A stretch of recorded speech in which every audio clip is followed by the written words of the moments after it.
Are you someone who always feels like you're behind? Like, no matter what you do, you're just always a day late and a dollar short. Every opportunity just seems to just slip through your hands, and success is always just one step ahead.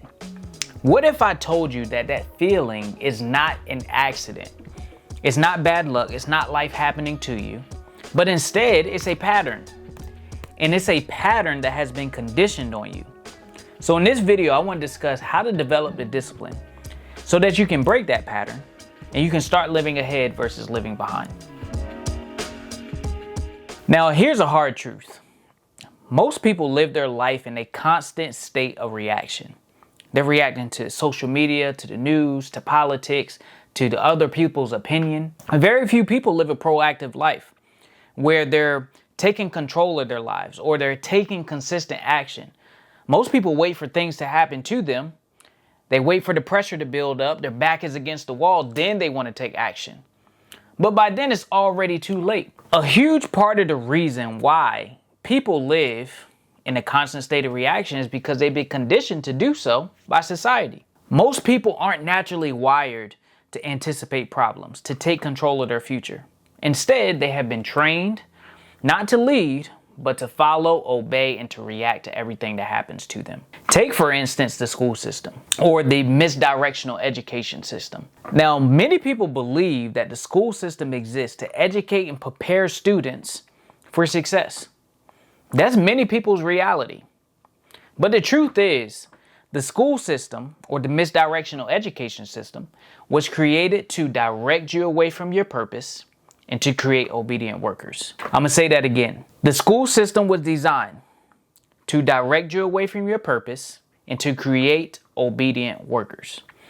From the start, you were trained, people were trained to sit down, shut up, and wait for permission. From kindergarten, from daycare, you started to get trained. Sit down, shut up, wait for permission. School doesn't teach you how to think. It tells you what to think. It doesn't teach you how to solve problems. It doesn't teach you how to anticipate problems. But instead, we already have all the problems solved for you. Don't worry about thinking. We took care of all of that for you, right? All we want you to do is, after we solve the problems, we're going to tell you what we want you to know. All we need you to do is just read what we tell you, remember it, and repeat it back to us. If you can do those three things successfully, you're going to be successful. So they say. It doesn't prepare you for success, right? They prepare you to be obedient to the system. In this book called Weapons of Mass Instruction by John Taylor Gatto. John Taylor Gatto he was a school teacher of 30 years. So he has experience in the school system. And in this book, he points out that the school system was modeled after the Persian school system. And the Persian school system was designed for four things: to create obedient workers, to train up soldiers to take orders without question, to train up citizens who will comply and submit to authority, and to suppress individuality and creative thinking. Not by accident, by design. So the school system's not designed to create leaders. It's not designed to create people who would change the world, but it's designed to create passive, reactive people who will be dependent on the system. Not by accident, by design. John Gatto also talks about the bell system and the structured obedience. Really think about it. Bell rings, you move. You go to your next class, you go to lunch, you go to break, whatever. You need to move outside of that. You need to ask for permission. Again, don't think. We don't need you to think. Don't worry about that. We took care of that for you. Instead, here are all the things you need to know. Just memorize this. We don't need you to think critically. Just memorize this, repeat it back to us. So by the time that the students graduate, they have been trained to comply. Not to create, not to think, not to take initiative, but to comply. And this is why so many adults get into their adult life and they struggle. And they sit around waiting for people to tell them what to do. They're like, I'm outside, so what are we going to do now? Somebody tell me something to do. Tell me which way to go, right? Instead of building discipline, they wait for momentum. Instead of defining success for themselves, they wait for the world to tell them what success is. So from the start, the school system was designed to train up people to comply to the system and be dependent on the system. And it's not just in the school system. It's also with social media. Most of social media's content is distractive content. Most of social media's content is entertaining, not educational. Most of the content that raises to the top is entertainment, not educational. Instead of building discipline, people become addicted to scrolling, to instant gratifications, to notifications, to quick dopamine hits. They become creators and consumers because you got a lot of people creating distractive content, but a lot more people consuming distractive content, right? They become creators and consumers of distractive content versus creators and consumers of empowering and educational content. Distracted people don't change the world, they obey it. The more I can distract you away from your purpose, the more you start to focus on your problems. It's not just in social media. If you look everywhere there's always things trying to distract you from who you were created to be. Look at the news. Same thing. Headlines, fear, worry, doubt. Now I get the whole marketing thing. People pay attention more to the negative than they do the positive and all that stuff. I get it, right? But the headlines, fear, worry, doubt. Why? Because if I can keep you fearful, then you're more likely to react. If I can make you feel like you don't have control, then you won't take control. The more I tell you what success is, the less ownership you take and responsibility you take for your own success. It's all the same thing. Everywhere is trying to distract you away from who you were created to be and distract you from your purpose. Now, in my book, I talk about this, Winning Within, currently available on Amazon, by the way, if you want to check it out. But I talk about this concept in somewhat of a different way, but same thing, in a chapter called Awakening the Matrix. And in this chapter, the premise is the less you know about who you are and what you're capable of becoming, the more externally dependent you become to navigate through life's problems. And I'll read a quick snippet, right? So it says, unfortunately, the education system prioritizes English, math, and science skills as the bulk of the curriculum instead of self-knowledge and understanding. This imbalance is a subtle way of conditioning us to devalue ourselves.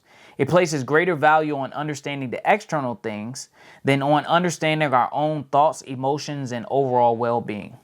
Because the less you know about yourself and what you're capable of becoming, the more externally dependent you become to navigate through life's problems. The more distracted you are, the less focused you become on your purpose.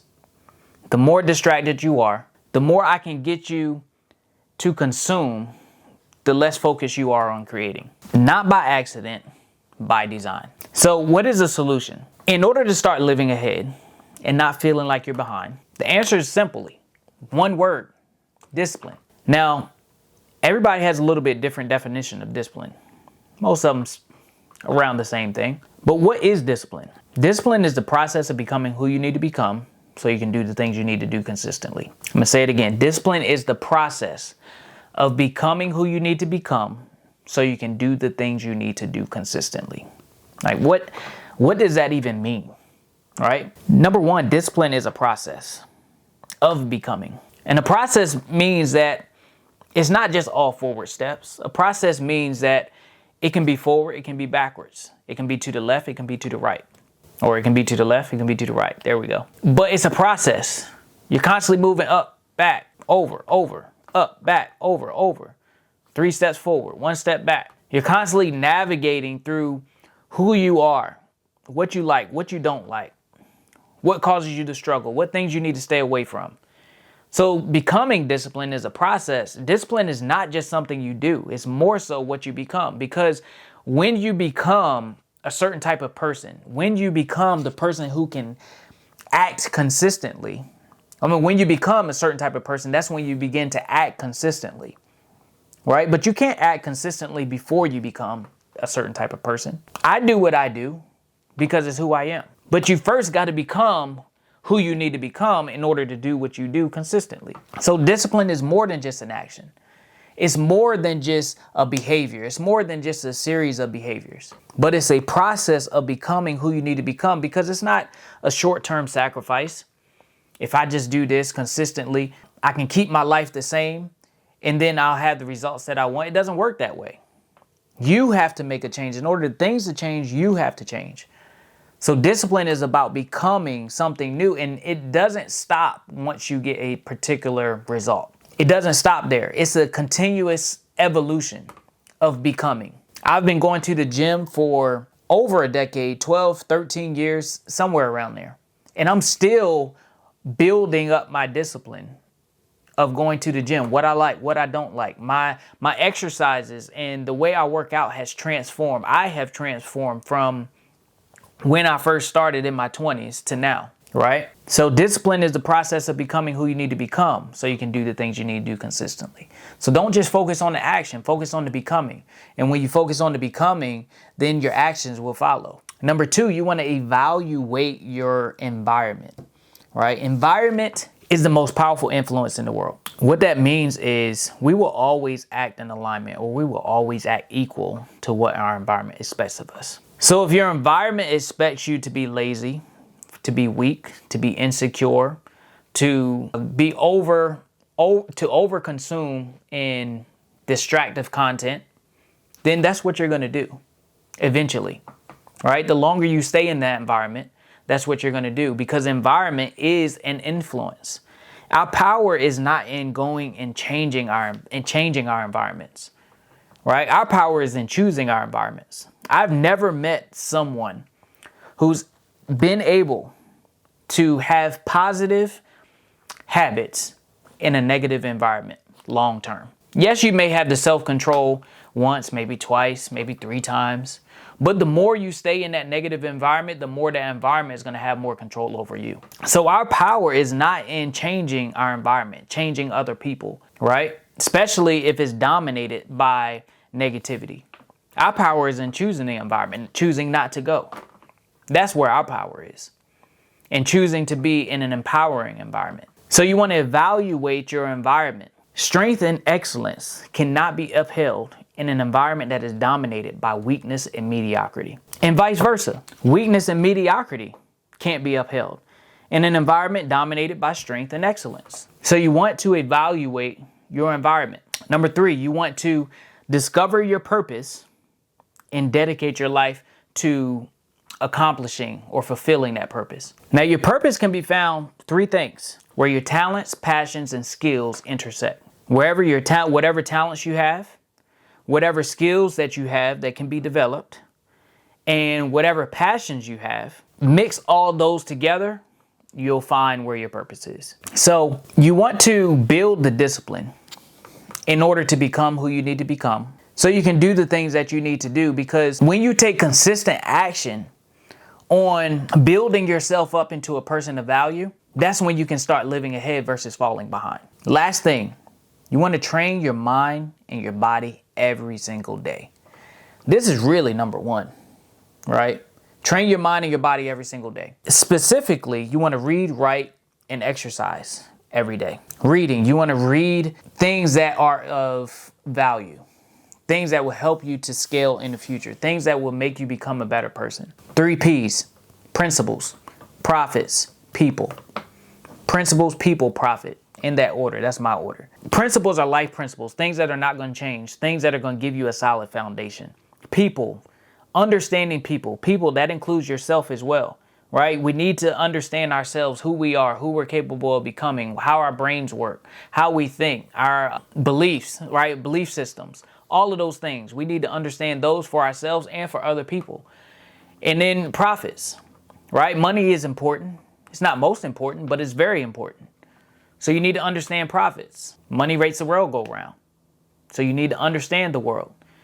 Reading up on those 3 things. Studying on those 3 things every single day. Next, you want to make sure you write every day.